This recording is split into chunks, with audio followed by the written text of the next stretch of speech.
Olá, seja bem-vindo a mais uma edição do programa Código de Vida aqui na televisão de Cabo Verde. Estamos no escritório do convidado de hoje, o cidadão, escritor, advogado, um homem muito ativo da nossa cultura e da literatura cabo-verdiana, lusófona e do mundo, Germano Almeida, filho da Boa Vista, com quem vamos conversar um pouco sobre as suas histórias de vida. Germano Almeida, escritor e jurista, nascido na ilha da Boa Vista, é uma figura pública, uma das maiores referências da literatura cabo-verdiana e lusófona. Deixou a ilha da Boa Vista ainda muito jovem para estudar Direito na Universidade Clássica de Lisboa. Regressou a Cabo Verde em 1977 e passou a exercer advocacia na Ilha de São Vicente, onde vive há anos. Além de advogado, foi também deputado da Nação e Procurador-Geral da República. É autor de romances diversos, como O Testamento do Sr. Nepomuceno da Silva Araújo, escrito em 1989, uma das suas obras mais referenciada e que foi adaptada para o cinema num filme dirigido pelo realizador Francisco Manso. O livro O Testamento do Sr. Nepomuceno da Silva Araújo é considerado um clássico da literatura lusófona. Destacam-se outras produções literárias, como Os Dois Irmãos, O Fiel Defunto, O Meu Poeta, Histórias de Dentro de Casa e Amadeu Oliveira, O Inferno da Não-Justiça.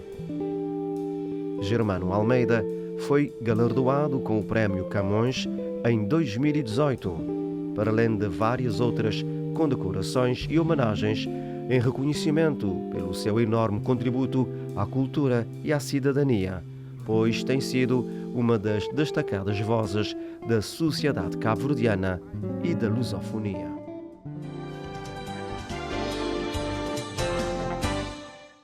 Será uma história resumida daquilo que tem sido o percurso, o trabalho do nosso convidado de hoje, Dr. Germano Almeida, quem agradecemos por nos receber aqui também em sua casa. Como estamos? Está tudo bem? Muito prazer, muito obrigado por me terem convidado para esta conversa, Código de Vida. É evidente que no Código de Vida, como falando, a gente não diz todas as coisas da nossa vida, obviamente, mas o que é essencial, que pode interessar ao comum das pessoas, sim, certamente, que vamos algumas conversar. Curiosidades em torno da sua vida, porque conhecemos muito o escritor, mas exatamente, o cidadão, sim, tem sido um cidadão muito ativo, um filho da Boa Vista. As histórias da Boa Vista que recorda mais? Eu recordo toda a minha infância na Boa Vista. Aliás, eu costumo dizer que eu saí da Boa Vista mais ou menos aos 18 anos, mas até hoje a Boa Vista nunca saiu de mim. E, na verdade, não quero que a Boa Vista saia de mim. Toda a minha vivência, toda a minha experiência de vida vem a partir da Boa Vista, e quando escrevo, quase naturalmente regresso à Boa Vista, e eu mesmo fico admirado a quantidade de histórias da Boa Vista que eu ainda poderia contar, porque a gente de repente vai se lembrando, não me tinha lembrado dessa história aqui assim. De maneira que é quase um poço sem fundo. São histórias que dão para mais ilhas fantásticas. Perfeitamente, aliás, já escrevi 3 livros passados na Boa Vista. Escrevi agora um 4, vamos publicar talvez no próximo ano, que acaba por ser também praticamente sobre a Boa Vista, na medida em que é uma entrevista de vida, em que eu comecei a contar a minha infância na Boa Vista e regresso à Boa Vista na medida em que são coisas que não contei nem na Ilha Fantástica, nem na Família Trago, nem no Regresso ao Paraíso, de maneira que a Boa Vista concluo que é um poço e de facto sem fundo. Quando o senhor escreve Ilha Fantástica, é uma homenagem, naturalmente, à Ilha da Boa Vista, à sua ilha, terra natal. Obviamente, digamos, é sempre uma homenagem e, aliás, Alguns livros têm sido como homenagem. Por exemplo, o último livro que eu publiquei sobre o crime dos correntes de escrita é uma homenagem, digamos, aos correntes escritas de Póvoa de Varzim, por qual eu comecei a ser convidado desde a primeira há 25 anos. Participei em mais de 20 edições e de maneira que achei que, digamos, era ótimo fazer uma homenagem às correntes de escrita com os personagens, tendo como personagens os escritores lá presentes. E até, digamos, o livro foi publicado. Não sei, efetivamente, a forma como as pessoas acolheram-no, mas eu posso dizer, efetivamente, por exemplo, um senhor que morreu agora, que eu fiquei com muita pena, o doutor Laborinho Lúcio, que eu conheci lá. Ele era muito amigo de Cabo Verde, aliás, ele tem 2 filhas que dizem que são cabo-verdianas. Ficámos, de certa forma, amigos, conversávamos muito. E eu disse-lhe um dia, doutora, eu estou a escrever um livro passado aqui nas Correntes em que o senhor é personagem. Ele disse, muito bem, não sei quanto e tal. Mas depois mandei-lhe para ler. E ele gostou muito, mas escreveu-me dizer, não, está muito bem, não sei o que e tal. E de maneira que, neste sentido, é gratificante escrever. Obviamente que a Ilha Fantástica é uma homenagem à minha ilha, do mesmo modo que a família Trago e o Regresso ao Paraíso são todas, digamos, livros em que eu regresso à Boa Vista dos meus tempos de infância. O senhor costuma dizer que não é escritor, é um contador de histórias. Exatamente, eu considero que não sou escritor. Há aqui uma diferença grande. Eu acho que há uma diferença grande entre ser escritor e ser... Há muitos colegas meus que dizem, não, eu também não gosto de ser escritor, eu digo que sou autor. Digo autor, todos nós somos. Autores de alguma coisa. Eu não me defino como autor de um livro. Agora, o problema que eu uso é que eu digo o seguinte, eu conto histórias da minha gente. É evidente que as histórias são reformuladas, porque as histórias dependem sempre do contador. Eu me lembro que na Boa Vista, quando eu era menino que nos contavam histórias, havia 3 pessoas, 3 pessoas diferentes que nos contavam histórias. Às vezes contavam a mesma história, mas cada um deles punha a sua própria forma de contar na história. Então a gente gostava de os ouvir, porque cada um punha... é evidente, aliás, também isto, quando nós lemos um livro, fazemos um filme do livro. E lemos o mesmo livro, eu faço um filme, você faz outro. Portanto, essa história que eles conheciam, cada um contava à sua maneira, e isto era uma coisa admirável. De maneira que eu, quando escrevo, eu penso sempre neles como é que eu ia dizer, como referência. Eu imagino-me que eu sou um deles que está a contar a história às pessoas. Por isso é que os meus livros têm sempre um tom coloquial. Porque quando nós falamos com as pessoas, não estamos preocupados na Boa Vista nos dizia, em empregar palavras de 20 escudos ou 30 escudos. Portanto, usamos palavras de 10 questões, 5 questões. É um bocado isto que coisa. Não estamos preocupados em usar uma linguagem muito culta, porque as pessoas comuns não falam desta maneira. O senhor também utiliza muito a expressão na língua de terra, Exatamente. O nosso crioulo, não é? Pois, porque a questão é que... Uma forma de facilitar a leitura ou tornar aquilo mais, também com uma dose de humor, que gosta muito também de utilizar. Mas não é só isso, porque, repare, por exemplo, eu escrevo em português, os personagens são cabo-verdianos, nem todos dominam bem a língua portuguesa, mas eu não posso pôr, por exemplo, um pescador da Boa Vista a escrever num livro e a falar como se fosse Shakespeare. Não dá, quer dizer, não pode falar como um doutor, tem que falar como um homem daqueles. Ele tem que fazer-se compreender. E normalmente nós conseguimos fazer compreender em português. É isto que eu tento transmitir. É a linguagem que ele teria usado se tivesse usado a língua portuguesa. Torna mais atraente a leitura?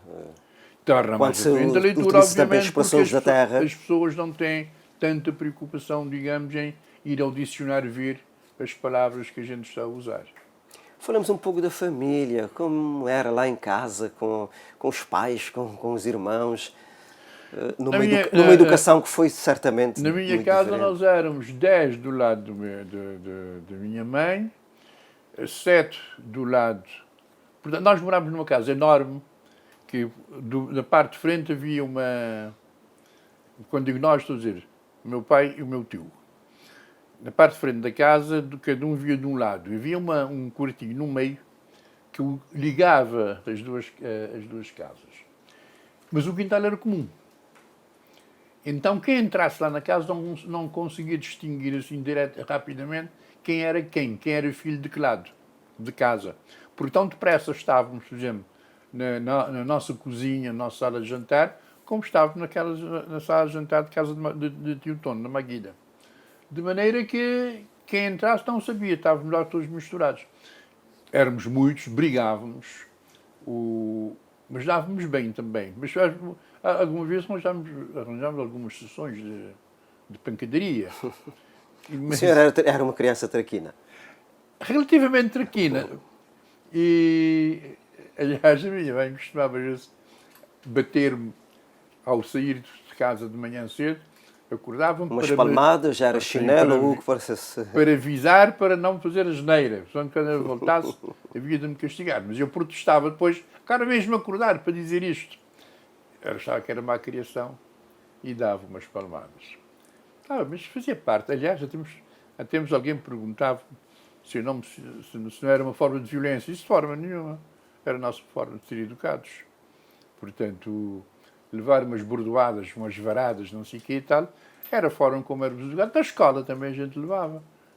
Ninguém protestava, de maneira que cada povo, cada sociedade tem a sua forma de educar. Modernamente, digamos, dar o menino uma palmada, cai o Carmo e a Trindade. Naquele tempo, não. As memórias da juventude são boas, então, daquele tempo. Era um país totalmente diferente. Completamente diferente. A educação era outra. Sim.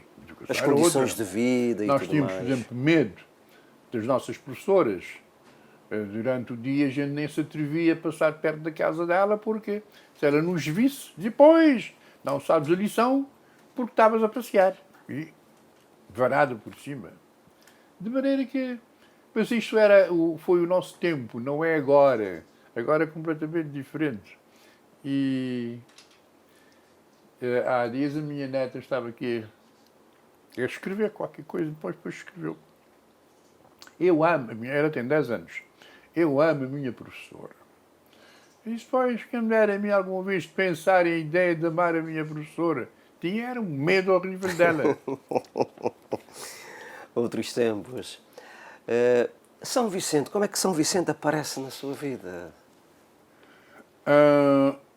Eu conheci São Vicente nos anos 60, 65 talvez, vim cá fazer segundo ano, acho eu. Bom, mas depois regressei, estive cá 1 ou 2 anos, mas depois regressei a São Vicente como procurador, já tinha saído, como procurador da República. Procurador é uma função, sobretudo naquele tempo, agora já não tanto, acho eu. Mas eu costumava dizer que a Procuradoria é uma espécie de caixote do lixo da sociedade, onde tudo vai lá parar.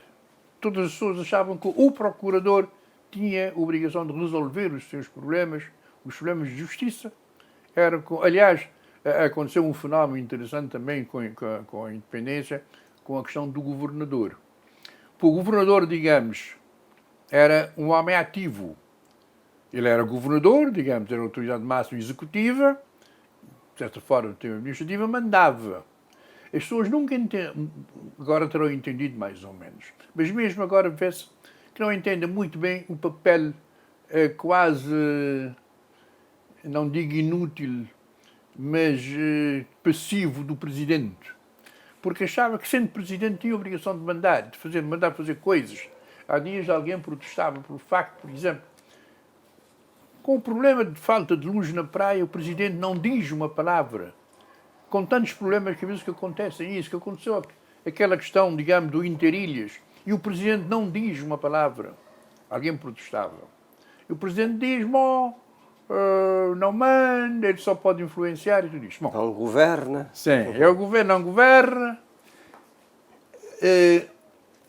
Não se criou isto de acordo com a mentalidade do nosso povo. Isto é, há muitas coisas que nós fizemos e continuamos a fazer que não correspondem à nossa cultura. Nós tínhamos uma cultura, digamos, de coisa, e não se pode ignorar esse tipo de situação. Por exemplo, eu estou convencido que Cabo Verde funcionaria melhor com um regime presidencialista. Não vale a pena termos um Presidente da República eleito por sufrágio universal, com todos os gastos que isto implica, para ter o papel que ele tem. Não se justifica de forma nenhuma. De maneira que... Implicaria mudanças na própria Constituição da República. Exatamente, na própria, se repara, digamos, isto é o trabalho dos políticos, entenderem que efetivamente é isto. Isto era a propósito de Boa Vista, não é? Sim, de São Vicente. De São Vicente, que eu estava a perguntar como é que surgiu sim, na também. questão da Procuradoria. Sim, sim. Tudo o que acontecia na sociedade ia parar à Procuradoria. Uma vez um homem foi ter comigo, queria que eu fosse com ele, porque tinham-lhe dado a informação de que a mulher dele estava com outro homem numa casa qualquer, então queria que eu acompanhasse para ele apanhar em flagrante delito. Para ser testemunha e... Mas o que você acha que o procurador tem a ver com isto? Claro que o senhor é autoridade, tem que fazer isto. Ele ficou zangado porque eu não fui. Disse, não, repara, isto é uma questão civil, digamos. Se isto é verdade, o senhor compete-lhe si pedir divórcio, não sei quantos e tal. Não, mas ele não aceitou. Queria que a autoridade tomasse... Mas assim, muitos outros casos do género que aconteciam. Então permitiu-me conhecer bem a realidade de São Vicente. Os anos de Procuradoria serviram-me imenso para conhecer a realidade são vicentina. E por outro lado, eu ainda estou em São Vicente, mas estou em São Vicente como um homem da Boa Vista em São Vicente. Isto é, nunca e já não vai assumir como São Vicentino, né? Nunca vou ser São Vicentino. Os meus filhos são, eu acho muita piada, digamos, quando brinco com eles, de facto, você é um menino de São Vicente. Agora, eu nunca serei. Mas permite-me, digamos, apreciar as coisas que eu vejo em São Vicente e sobre as quais eu escrevi. Eventualmente, um fulano de São Vicente teria eventual dificuldade em escrever. Por exemplo, eu tenho consciência que eu só consegui escrever sobre Boa Vista quando saí da Boa Vista. Durante todo o tempo que eu estive na Boa Vista estava lá. Aliás, eu tenho uma história que eu gosto de contar, que eu estava no Brasil. Um dia estávamos numa reunião, lá muita coisa e tal, e pediram para falar do mar, a relação do cabo-verdiano com o mar. Eu, imediatamente, no início, fiquei embasbacado e disse, nós não temos nenhuma relação com o mar. O que é que eu vou dizer sobre a nossa relação com o mar, digamos, dútil? Mas calhou que naquele momento disseram, não, agora a gente vai, isto é no Rio de Janeiro, eles não brincam com essas coisas, dizem, não, agora vamos almoçar, ele vai ter tempo de responder sobre isto à tarde. Mas também calhou que o almoço prolongou-se, então reunimos-nos no dia seguinte. Mas aconteceu, estávamos num hotel, perto do hotel de Copacabana, no Rio de Janeiro, perto do mar. O hotel praticamente ficava sobre o mar. Eu levanto-me, abro a janela e está a chover. E eu digo, já sei, a nossa relação não é com o mar, é com a chuva. Porque o mar está lá, todos os dias a gente vê o mar, se a gente quiser vai lá, brinca com o mar, toma banho, não sei o que, conversa com ele se quiser. Portanto, o mar é de uma pessoa de família. É? A chuva é que nos encanta. A chuva que vem de vez em quando. Que é o nosso grande problema, né? Não, já sei o que é que eu vou dizer. A partir da relação que eu estabeleço entre chuva e mar, é que eu já sei qual é a relação, porque se no imediato, por exemplo, se me dizem, fala-me do teu irmão, eu sou capaz de dizer, o que é que eu tenho para dizer sobre ele? É a mesma relação com o mar. O mar é família. A chuva é que digamos, que é algo mais. eu parente distante só de vez em quando. Embora desta vez caiu em São Vicente terrivelmente, né? É uma lição de vida que... Não, eu acho que as nossas autoridades são extremamente responsáveis por aquilo que aconteceu em São Vicente, porque não é a primeira vez. Ao longo da história de São Vicente, a gente tem encontrado diversas situações. Aliás, o testamento do Sr. Nepomuceno fala disto de certa maneira. Digamos, a história que é contada no testamento não é de forma nenhuma inventado. Pode ser um bocado colorido, mas já tinha acontecido aqui em São Vicente. Agora, para mim um problema maior é as autoridades não se precaverem para continuarem a autorizar construções em zonas proibitivas. Isto é que é o erro. E não terem cuidado, porque o problema que se pensa é que não chove em Cabo Verde. Chove. Agora, há uma coisa que a gente repara que é o seguinte. Se reparar, não obstante todas essas desgraças que a chuva fez, as pessoas não têm coragem de dizer mal da chuva. Dizemos mal das autoridades que não cuidaram, que permitiram que as coisas corressem mal, que a chuva pudesse fazer isto, mas agora, abjurar a chuva, nós não somos capazes, não está no nosso interior, porque a chuva para nós, digamos, é vida. É? Mesmo quando mata, é vida. De maneira que eu acho isto curioso, a relação que o cabo-verdiano tem com a chuva.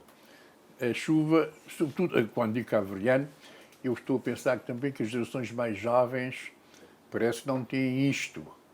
Há dias estava a chover, eu disse à minha filha, maravilha, está a chover, não sei o quê. Tá, qual a história, pai? Não me deixes ir para o mar. Sim. Isso estava... Nós vemos coisas de formas diferentes. O meu pai, além de ser um homem grande, é um grande homem. Desde pequeno nós temos a imagem do meu pai, nosso pai, um homem grande, 1,97 m, vestido de branco.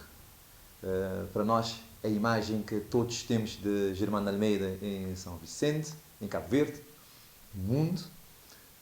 Para mim, é um grande homem que nos ensinou muita coisa, ainda nos ensina.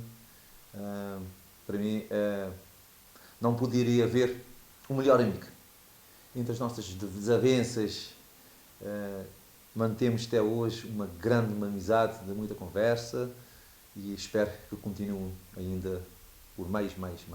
Uma memória que me ficou marcada, quer dizer, há muitas memórias com o meu pai, mas tenho duas que gostaria imenso de relembrar. Uma delas é irmos para a Bahia, que íamos todos os domingos à Bahia com o grupo de amigos e íamos sempre em fila indiana.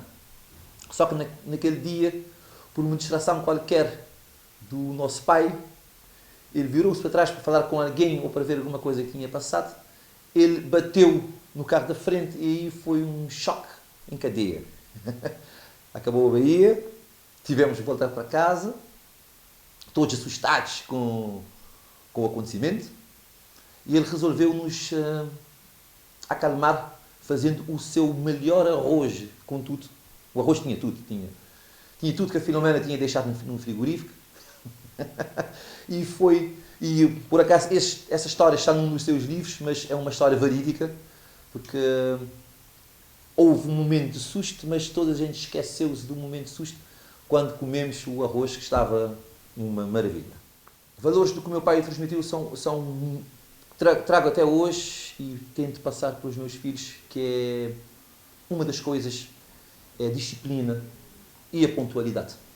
Para mim, o meu negócio funciona à base disto. Até hoje, em todos os sítios que eu trabalhei, que eu estive, sempre as pessoas dizem que nós cumprimos o horário. E o meu pai diz sempre, Nuno, tens todos os defeitos, menos o da pontualidade. E uma coisa um dos valores que eu aprecio muito, a disciplina, a boa educação, conversar com as pessoas bem, tratar as pessoas mais velhas com muito respeito e educação, humildade, o carinho, a simpatia, tratar todos igual, brincar com todos, mesmo brincando seriamente, a gente brinca com as pessoas, levar as coisas na seriedade, mas desfrutando sempre das coisas boas que nós fazemos. A mensagem que eu transmito aos mais jovens e aos que estão aqui é que podemos fazer para estar aqui em Cabo Verde. Podemos estar, ele nos mostra que trabalhando bem, fazendo as coisas como devem ser feitas, podemos desenvolver o nosso país. Não fazer da imigração um socorro para tentar melhorar a vida, sim. Tem essa possibilidade de ter pessoas que... Eu fui um imigrante, mas voltei para a terra para tentar fazer um pouquinho pelo meu país. E ele também podia ter essa oportunidade, mas não o fez. Foi estudar fora, vai para o estrangeiro levar a mensagem do nosso país, mas ele volta sempre para casa. E para mim, esta é uma mensagem aos jovens que devem trabalhar muito nesse aspecto. Não levar toda a sabedoria para um país estrangeiro e deixar o nosso país mais pobre, intelectualmente conversando, e tentar fazer o máximo de tentar ficar na nossa terra. Meu pai, estou aqui respondendo perguntas sobre ti. Para mim é uma alegria poder falar de ti. Primeira vez que eu falo de ti, nunca tinha falado de ti, através da Câmara, para todo o Cabo Verde e diáspora. A mensagem que eu te deixo é que sejas sempre essa pessoa que és. Que a gente possa conversar. Agora não, porque agora estou migrado para Santo Antão, mas todas as vezes que eu puder ir a São Vicente, podemos sentar à volta do meio-dia, tomar um grog, falar um pouco na vida de gente, na nossa vida também, faz parte, e que possamos fazer isto por muitos anos e longos anos. Que sejamos sempre assim, bons amigos, que sejas o pai que és para todos nós, o amigo que és para todos nós, e um abraço enorme.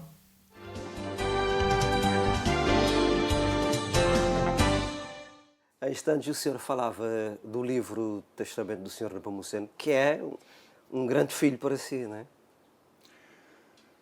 Não é. É a obra que mais lhe projetou enquanto escritor? Ou... O Testamento do Sr. Nepomuceno faz muito lembrar aquele livro de Érico Veríssimo, Olhai os Lírios do Campo. O Érico Veríssimo depois escreveu, alguns anos depois, dizendo: bom, eu sou conhecido por este livro, mas está longe de ser o melhor livro que eu escrevi. Eu digo que o Testamento, é o seu caso, digamos, é o meu cartão de visita. Mas eu escrevi o Testamento com brincadeira, como uma, não paródia, mas um divertimento. Porque eu também devo dizer o seguinte: para mim escrever é sobretudo divertimento. O único livro que eu escrevi com caráter de seriedade, aliás, são 3, não é um, que é Os Dois Irmãos, que me interessou contar a história digamos, daquela briga entre os irmãos. É um livro muito profundo também. Sim. O Meu Poeta e A Morte do Meu Poeta. O Meu Poeta, digamos, interessou-me analisar a sociedade cabo-verdiana após a independência, o regime de partido único e o oportunismo do cabo-verdiano que se verificou depois. Aliás, digamos, esse oportunismo saltou do regime de partido único para o pluripartidarismo, digamos, e agora em moldes mais acentuados. Porque eu acho que no monopartidarismo ainda havia algum pudor. Havia aquelas questões, austeridade nacional e coisas assim. Agora não, a partir de 90 acabou. A partir de 90, sabe-se quem puder, quem mais puder abocanhar, abocanha. E está a precisar de um outro livro sobre esta matéria para que fique a constar da história. É um dos rostos dos anos 90. Entra como deputado. Não é? Sou, Sim. Exatamente, e não estou arrependido de forma nenhuma. Lutou pela democracia. Fui deputado pelo MPD, porque era necessário, digamos, haver pluripartidarismo. As pessoas têm que ter o direito de escolherem quem votam, mas escolher livremente. A democracia nacional revolucionária está ainda longe de ser a democracia partidária, de maneira que eu defendo isto Eu defendi isso abertamente. Agora, a política que o MPD pôs em prática, de forma nenhuma, me agradou. Porque viramos para um regime de um capitalismo que para mim Cabo Verde não suporta. Isto é, que para mim a questão é que Cabo Verde, o Estado tem que ser um Estado de previdência. Quem conhece a nossa história sabe isto. Sempre que o Estado nos abandonou, morremos à fome. Morremos à fome durante muitos séculos porque os portugueses não nos abandonaram aqui. Quando é que os portugueses nos abandonaram, digamos, a culpa é relativa, na medida em que Portugal também passava fome. Muitos portugueses também passavam fome. Mas nós passávamos mais, e nós como éramos mais pequenos. Há dias eu estava a discutir com o meu irmão, e ele dizia-me, está convencido que aquele perdão de assistência não caiu espontaneamente, foi deitado abaixo para matar os famintos. Eu digo, bom, isto é uma coisa em que, sinceramente, mesmo que me provassem isto com papel, não acreditava. Acho isto demasiada maldade, não acredito que possa ter sido assim. Mas a verdade é esta. Nós fomos abandonados. E a grande vantagem da independência foi justamente isto. Digamos, podermos pensar que podemos ter outra vida. E como tivemos, efetivamente. Agora, eu critico o regime de partido único que houve em Cabo Verde. Para mim, não devia ter ultrapassado 10 anos. As pessoas defenderem, por exemplo, que nunca devia ter havido. Digo, impossível. Com o Cabo Verde que nós tínhamos de altura, não havia não havia outra opção. Sim. Agora, 10 anos era suficiente, 15 não. Foram 15. Sim, 15 é muito. A partir dos 10 anos acabou. Tem que ter outra solução, outra medida. E, infelizmente, os políticos não têm... Aliás, a gente está a ver neste momento, por exemplo, o MPD como está decadente. A partir do segundo mandato entrou em decadência. É? A ideia que dá é que eles mesmos estão ansiosos por entregar o poder. Já não têm saída. Não conseguem saída, pronto. Mas, de maneira que, quando houve a questão de haver, como é que é dizer, de haver o pluripartidarismo, eu entrei com vontade, porque era uma necessidade. Entrou com garra para... Sim, era uma necessidade nacional. Para que houvesse esta mudança, sim. implementação da democracia que era tão necessária. Exatamente. E hoje, com os 50 anos da independência, a nossa democracia, fala-se muito de Cabo Verde como uma referência em África, uma referência em termos de país democrático, mas não é lá tanto assim. Não é tanto assim, não, senhora. Não, nós falamos muito de democracia, e se a democracia é ter eleições livres e eleições, digamos, de certa forma, sérias, e somos. Não há nenhum caso de dizer os fulanos roubaram nas urnas, aldrabaram, não sei o quê, para um partido ganhar. Não. Tem ganho legitimamente. A única questão é que quando ganham, digamos, assoberbam-se do poder. Mas para mim o maior perigo que está a acontecer em Cabo Verde não é este aqui. Está a haver, digamos, neste momento eu diria, está a haver como é que é dizer, já não é um partido contra o outro. Os elementos estão dentro dos partidos, a oligarquia que está a governar-nos atravessa os partidos. Não é do MPD ou do PSB. Está nos dois. E isto é o risco que nós estamos a correr connosco. Portanto, a mudança partidária entre um e o outro não tem conduzido a grandes coisas. Por exemplo, neste momento, a gente vê o MPD acusa o PSB acusa o MPD das maiores barbaridades, dos maiores crimes, pode-se dizer. Ganham o poder. Ninguém mais se lembra do assunto. Mas já tinha acontecido com o tempo do MPD contra o PSB. Digamos, a partir da eleição, a eleição limpa tudo, esquece tudo. É como se fosse uma absolvição. Eles absolvem-se uns aos outros para poderem continuar a governar. Portanto, é uma oligarquia transversal aos partidos que nos governa. Este é o risco. E a gente vê isto, por exemplo, até nos tribunais.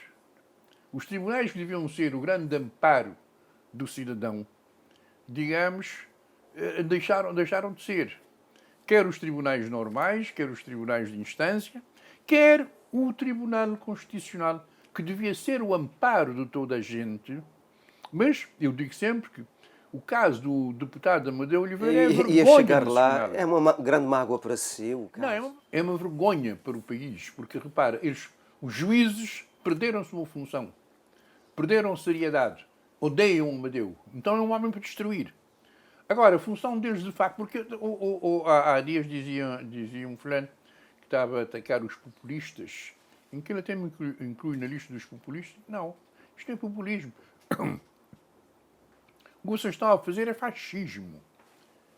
Porque até é pior que o fascismo, porque os fascistas praticavam aquilo que chamavam Estado de legalidade. Isto é, não são Estado de Direito, mas dizem Estado de legalidade é isto. A lei prevê isto, a gente respeita. Quando a lei prevê, por exemplo, que eles têm medidas de segurança e que pagam, digamos, 6 meses, 2 anos de vir fora, eles respeitam. Tu já sabes com que contas. No nosso caso, não. Nós não respeitamos as leis que nós aprovamos. Isto é fascismo. De maneira que, a este nível, portanto, nós não podemos dizer, nós de nome dizemos, estamos em democracia. Eu costumo dizer que nós falamos, igual a nós a falar de democracia, sou a América. Mas igual a nós a não respeitar também sou a América. Regressando à sua vida, por que é que escolheu o direito? É uma coisa interessante. Escolhi direito. Eu me lembro quando era menino, devia ter o que eu acho, 7 ou 8 anos. Um dia tinha havido uma crise na Boa Vista. Crise de seca, de fome, não sei o que e tal. Houve um fulano. Hoje a gente diria dele, talvez, um sem-abrigo. Que foi uma propriedade de uma senhora, subiu num coqueiro e tirou 2 cocos. A senhora soube quem era, que era ele, porque foi à casa dele e já tinha comido os cocos, encontrou a casca, foi fazer queixa. O administrador, já não sei quem era o administrador, chamou o homem, mas um homem já de idade, e começou a castigá-lo com palmatoadas. E a nossa casa ficava talvez uns 100 metros da câmara.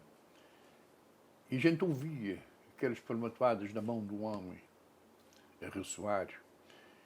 Eu acho que foi a primeira vez que eu pensei, eu tenho que ser advogado para defender essa gente. Claro que não sei se os defendi ou não. Não sei se deu para isto. Mas o certo é que desde sempre eu quis ser advogado. Mas queria ser, não me esforçava muito para ser. Até que eu fui fazer tropa em Angola. Aliás, quando fui fazer tropa em Angola, eu tinha feito o 5º ano de letras em Cabo Verde. Mas concluí, decidi, que não tinha cabeça para aprender ciência, de maneira a ficar só com o 5º ano de letras. Mas quando saí da tropa, quis arranjar um emprego. E diziam, pois, se tivesse o 5º ano completo, conseguia arranjar um emprego. Agora, só com coisa não consegue. É difícil, não sei o que dá. E tive muita dificuldade em arranjar um pequeno emprego.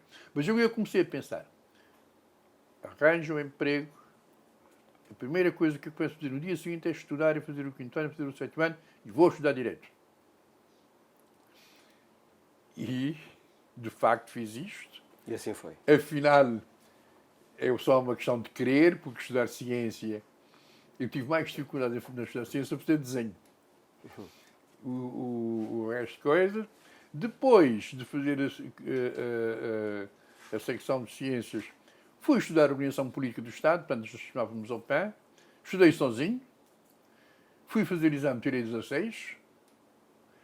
E digo, então agora vou estudar para tirar sempre 16 para não ter de fazer aptidão à universidade.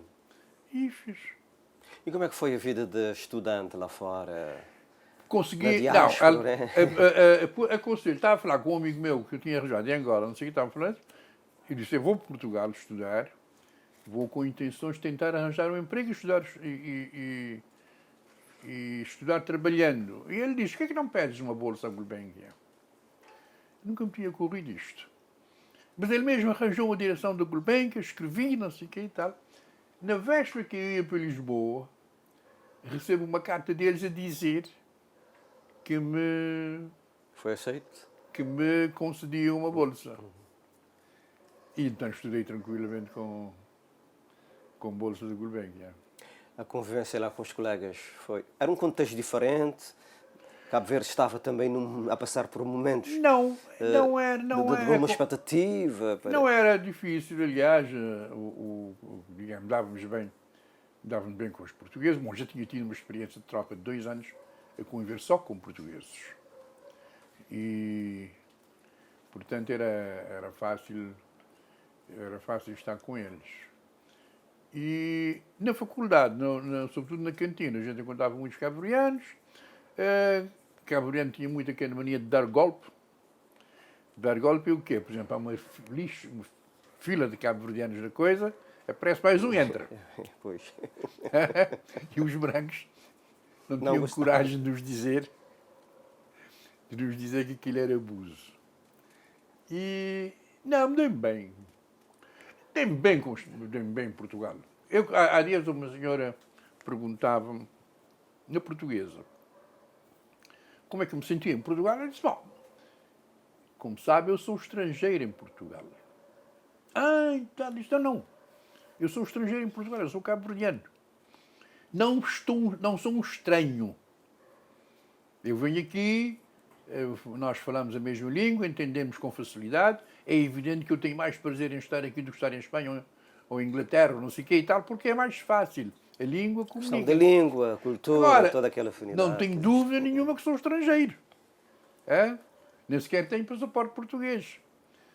E nunca me interessou também ter passaporte português, na medida em que sempre sonhei a ideia de ser cabo-verdiano.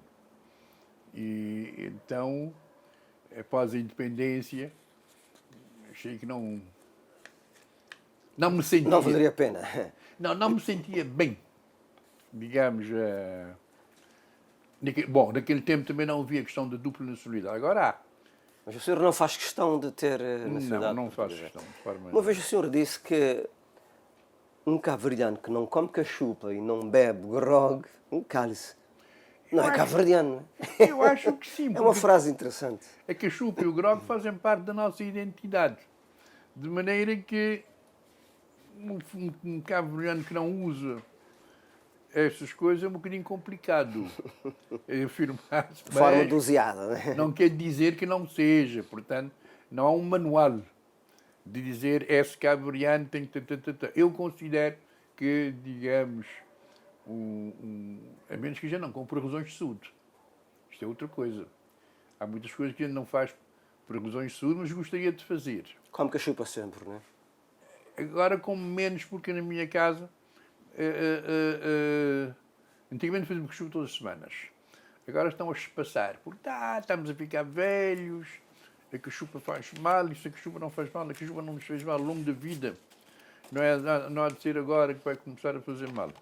Mas vão-se passando, de facto, a fazedura da cachupa. Sabe cozinhar? Já soube cozinhar, porque a minha mãe era uma excelente cozinheira. E eu passava o tempo na cozinha com ela. Então aprendi a fazer todas as comidas, sobretudo doces. Minha mãe é uma excelente confeiteira, não sei se é assim que se diz. De doces? Sim. Então eu era o filho mais manhento. Estava mais tempo com ela na cozinha quando ela fazia as coisas, então aprendi. Digamos, mesmo agora, se me deixarem no lugar sozinho, com comida não morro à fome. Já não tenho pachorra. Antes gostava de cozinhar.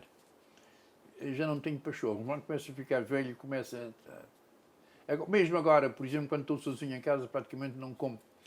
Está chatice de ir à cozinha arranjar comida, não vou.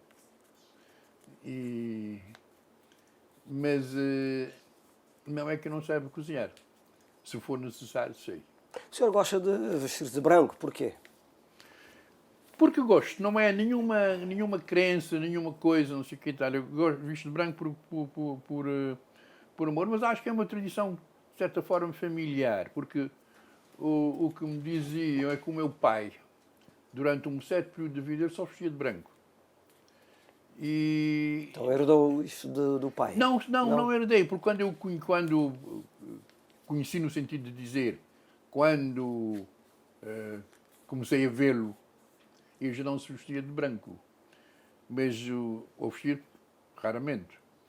Mas eu me lembro, sempre gostei, eu me lembro que quando fiz a 4ª classe, que a gente tem a hipótese de escolher a primeira roupa, o fato que eu escolhi foi uma balaica branca, que a minha mãe mandou fazer, que era para eu estrear no dia da 4ª classe. Já era branco, desde aquela da altura. Mas visto de branco por prazer, não por nenhum fetiche.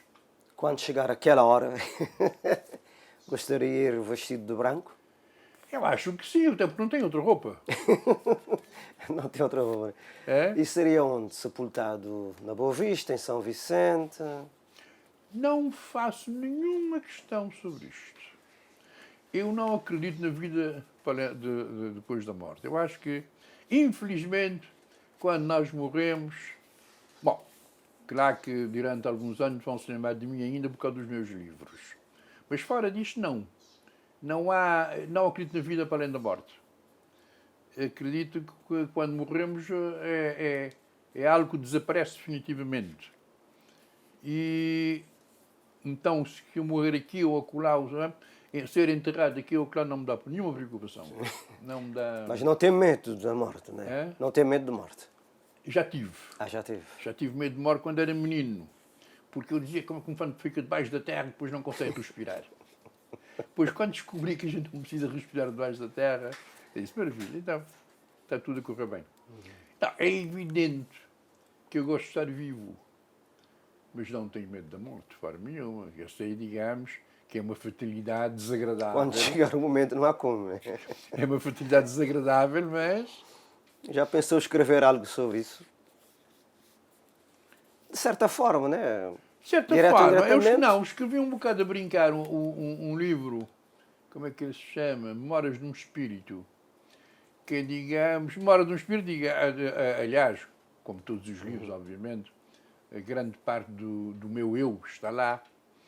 O livro passa-se num dia em que um fulano, que também é um advogado, que não sei o que, está por fora, um bocado parecido comigo, morre no dia que ele faz anos.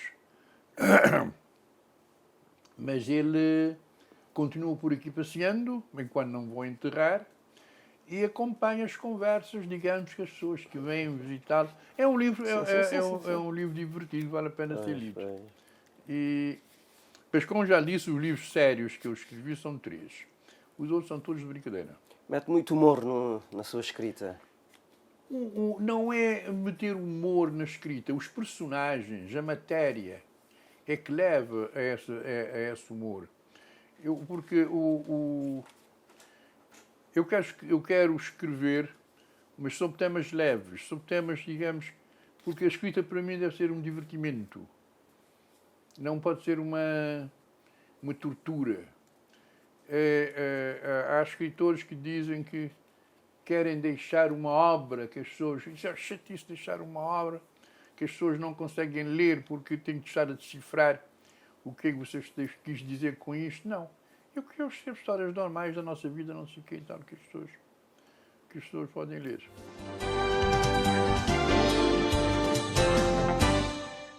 Falar de Germano Almeida, por um lado, é extremamente fácil. É um grande amigo de há muito tempo. Também é um bocado difícil sem haver a contaminação da apreciação do amigo. Primeiro, eu conhecia toda a gente em Cabo Verde, que está nas lides da escrita, conhece o Germano a partir do ponto e vírgula dos anos 80. Ele começa a assinar, e eu não sabia que era a pessoa do Germano, como Romualdo Cruz, umas crónicas ou uns contos que vieram depois de ser organizados no livro Ilha Fantástica, que é sobre a história de Boa Vista. Logo cativa. Cativou-me conhecer essa pessoa que contava histórias. E eu gosto de uma boa história, e isto fez-me recuar à minha infância, quando nós nos reunimos para contar as histórias, as coisas pequenas, interessantes da vida, e com o tempo nós perdemos essas características. E o Germano é um provocador, não? Ele é irónico, provocador, e as leituras as escritas dele são extremamente interessantes. Mas, na verdade, eu e o Germano cruzámos-nos e isto marcou a nossa amizade e a minha vida enquanto homem que viria depois a dedicar-se à escrita e ser escritor, quando, nos inícios de 90, ainda não havia a CPLP, estava-se a tratar em questão da criação do Instituto Internacional da Língua Portuguesa e nós encontramos no Brasil. Curiosamente, eu ia de Moçambique como uma pessoa que era conhecida e para representar Cabo Verde e o Germano. Nas conversas com o Germano, eu disse que eu tinha um livro, eu estava a preparar um livro, eu expliquei que eram ensaios, cabo-verdianamente ensaiando, e ele disponibilizou-se em ver o texto e publicar pela Ilhéu Editora. Faz agora precisamente 30 anos, portanto é o meu marco como um homem de escrita e que publica. Aliás, eu vou assinalar isso no livro, fazer referência e os meus agradecimentos à Ilhéu Editora. Não é só o Germano, mas as outras colegas que estão associadas, que é a Ana Cordeiro, a própria Filomena, que é a esposa. E, na sequência disso, fomos ficando mais próximos e é uma situação curiosa que eu comecei a ver que o Brito passa a ser apresentado no livro como Semedo Manuel. Diz, Germano, é uma frustração, não dá. E ele, com aquele espírito irónico dele, ele disse, mas qual é o problema? Põe um hífen. E eu quis manter o Brito da minha mãe e o Semedo, que é o oficial, que é o nome do meu pai, e passei a ter essa entrada Brito Semedo. Hoje, ele trata-me por Brito Semedo como se fosse tu. E ficou uma marca, e eu fiz não apenas o primeiro volume, mas o segundo volume, e eu fui, vamos dizer assim, lançado em termos das publicações. E a verdade é que esta amizade tem-se aprofundado e eu tenho sido, para além da apresentadora oficial dos livros dele, que é a Ana Cordeiro, tenho feito a apresentação dos livros dele e encontramos-nos. Estive em São Vicente, por um período de tempo, enquanto vice-reitor, e eu fui falar com o Germano para pedir que ele me fizesse, na organização das crónicas, o segundo conjunto de textos de crónicas Esquina do Tempo. Ele disse, não, eu vou-te fazer o prefácio se tu fizer a apresentação do meu livro. E a partir daí temos tido essa ligação, eu vou a São Vicente, há sempre aquele encontro antes do almoço para tomar aquele gin e tonic, conversa agradável com o Germano, e na praia, quando ele vem, também a mesma coisa. E o Germano tem uma escrita peculiar e cativante, que gente de São Vicente gosta, não é? Nós de São Vicente não gostamos disso. Que tem um tanto quanto picante, é só ver os livros que ele tem publicado, e é muito provocador, irónico, né? Muito da ironia e muito de troça, e algum deboche, e nós gostamos muito disso. Germano, de escritores contemporâneos, é o mais conhecido, o mais divulgado, o mais internacional. Ele ganhou o prémio Camões e ele é muito conhecido por causa disto, porque já havia um outro prémio Camões arménio, mas arménio é de poesia, com menos acessibilidade, passou a ser depois...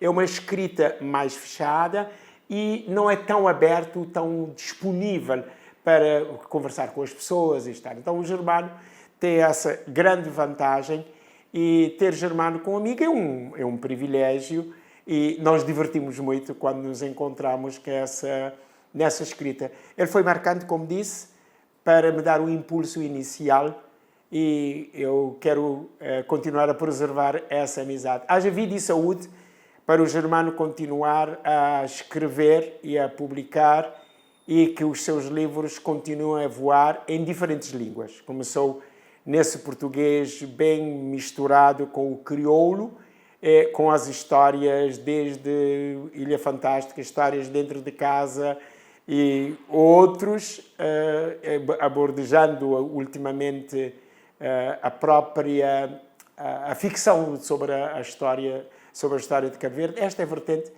que eu gostava de ver o Germano a trabalhar mais, sobretudo este período do século XIX, que é pouco conhecido, e a forma como ele faz essas misturas todas. Bem-aja, muita saúde. Nós temos um homem de mais de 2 metros, 100 e tal quilos de peso, e na literatura também ele é um peso pesado. Um abraço, Germano.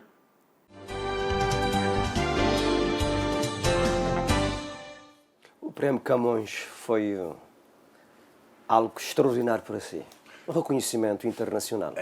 Não, eu tenho muita pena de dizer isto, mas fiquei muito contente de me terem dado o Prémio Camões. Mas eu não considero que eu ganhei o Prémio Camões. Eu digo que me deram o Prémio Camões e agradeço, digamos, ao júri que estava no Prémio Camões terem se lembrado de mim.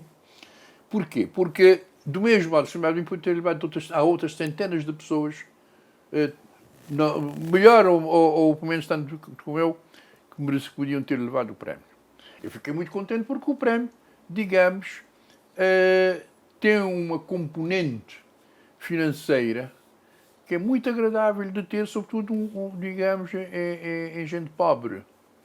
E há dias um fulano dizia-me, bom, até porque se quer muito dinheiro, são 10 mil contos. Eu digo, bom, para ti é capaz de não ser muito dinheiro, para mim é. Para mim foi. E... Foi um bom truquinho, mas não dizer na Bom truquinho, né? exatamente. Agora, mais do que isto, não. Quer dizer, o Prémio Camões não me fez ser melhor escritor, nem o pior. Porque... como é que é de dizer? O prémio é um prémio. Você discutiu agora, por exemplo, agora queriam dar ao Trump o Prémio da Paz, o Prémio Nobel da Paz. O Trump está louco, é natural que ele esteja louco por receber o prémio por causa do prémio, não por causa do dinheiro. É natural que seja isso, que ele é rico, não é? Mas se me desse um prémio Nobel, eu ficava muito contente. Eu digo que eu tenho montes de projetos de vida que eu gostaria de levar a cabo, ganhando ou o Prémio Nobel ou o Euromilhões. Para mim está em pé de igualdade. E agora, não, é que não nos acrescenta mais absolutamente nada. O senhor ganha mais como escritor ou como advogado? Bom, neste momento não ganho quase nada como advogado. Bom, aliás, já não faço. Praticamente que não... Já não faço trabalho de advocacia. Portanto, o pouco que eu ganho é mais como escritor do que como advogado. Já não ganho praticamente nada. Mas a advocacia, digamos, para mim foi uma paixão. Mas os tribunais,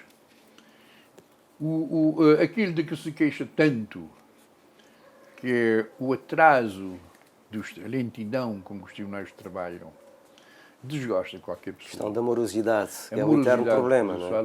Desgosta qualquer pessoa. Não dá, quer dizer, às vezes um fulano dá um despacho, um fulano já não se lembra daquele processo, já se passaram tantos anos. De maneira que é uma profissão que ficou, como é que eu ia dizer, não digo ingrata, mas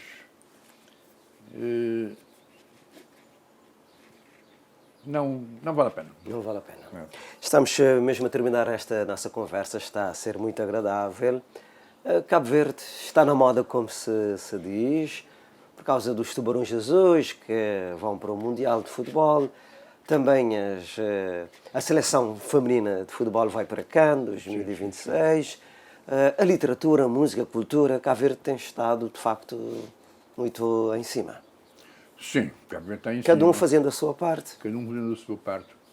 Eu acho muito bem que se continue com, porque o cabo-verdiano, eu costumo dizer que quando se condena o nacionalismo, eu digo não, o nacionalismo cabo-verdiano deve ser acalentado, porque o nosso nacionalismo não faz mal a ninguém. A única coisa que produz, digamos, é nós subirmos Cabo Verde, nós querermos mais para Cabo Verde. Isto é muito bom, o amor que nós temos para a nossa terra. Eu estou convencido que se não fosse isto,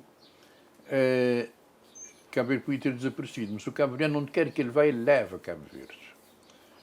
Eu costumo dizer que transportamos Cabo Verde às costas e chegamos em qualquer lugar e instalamos e montamos a nossa tenda cabo-verdiana. E isto é muito bom. Eu acho que temos de ter cuidado com algumas coisas. Neste momento, por exemplo, estamos vendidos ao turismo. Eu penso que isto é péssimo. Se nós estudarmos a história de Cabo Verde, e é importante estudar a história de Cabo Verde, eu costumo dizer que os nossos governantes deviam ter a preocupação de ler 3 livros, pelo menos, o Chiquinho, os Flagelados do Vento Leste e os Famintos, de Luís Romano. Lendo esses livros, compreenderiam que há coisas que não podem fazer num Cabo Verde moderno porque já foram feitas no passado e não resultaram. Por exemplo, se nós comprarmos a história de Cabo Verde, nós vamos ver que Cabo Verde floresce no tempo da escravatura na Cidade Velha, na Ribeira Grande. Foi a maior projeção que podia haver na capital por causa do tráfico de escravos. Ganhou imenso. Depois aquilo acabou. Depois foi para São Vicente. Foi para São Vicente, o Porto Grande, a gente conhece a influência, a importância que o Porto Grande teve. Teve sobretudo para o governo português. O Porto Grande rendia. Cidade Velha já rendia imenso, diziam os historiadores. E o Porto Grande mais ainda. Acabou também. Depois passámos um bocado para o Sal. Os aviões deixaram, queriam mais autonomia, deixaram de pousar no Sal. Neste momento nós estamos completamente vendidos ao turismo. Nenhum país pode estar sujeito a uma única fonte de rendimento, digamos, para o seu desenvolvimento. Porque nós não comandamos o turismo. Por mais turistas que venham agora a Cabo Verde, nós não temos nenhuma coisa de dizer, vamos obrigá-los a vir sempre. Se há qualquer epidemia ou qualquer coisa assim do género, deixam de vir, como já aconteceu com o Covid-19, devia ter-nos servido de exemplo. E acho que não serviu coisa nenhuma, porque os nossos governantes acham que criaram um antídoto contra epidemias, o que não é verdade. Eu tenho medo deste Cabo Verde vendido ao turismo sem outras alternativas. Onde está o Romualdo Cruz? Romualdo Cruz deixou de existir. Para quem não sabe, era o seu Não, pseudónimo nas deixou, de vez em quando eu brinco, de vez em quando eu uso como paródia. Por exemplo, nesse último livro que eu escrevi, eu precisava de um personagem fictício e fui buscar o Romualdo Cruz. Mas já não tem praticamente atividade. Muito obrigado mais uma vez pela sua disponibilidade em nos receber. Tá bom. Felicidades. Que venham mais livros. Está a escrever um novo livro, não é? A escrever a gente está sempre. O problema é saber como, quando publicar, como publicar, o que é que vai dar. É isto. Será um romance? Sim. Será romanceado pelo menos. Muito bem. Então ficamos à espera. Muito obrigado mais uma vez por nos receber aqui na sua casa e por esta conversa agradável consigo. Muito bem. O outro lado, né, do homem. O outro lado. Está bem. Muito bem. E é desta forma simpática que terminamos esta edição do Código de Vida, aqui a conversa neste escritório muito emblemático, com muitos livros, como estamos a ver, do escritor e também advogado, o homem, o cidadão, Germano Almeida, a quem mais uma vez agradecemos por nos ter recebido nesta edição do Código de Vida e até à próxima. Foi um prazer, como sempre.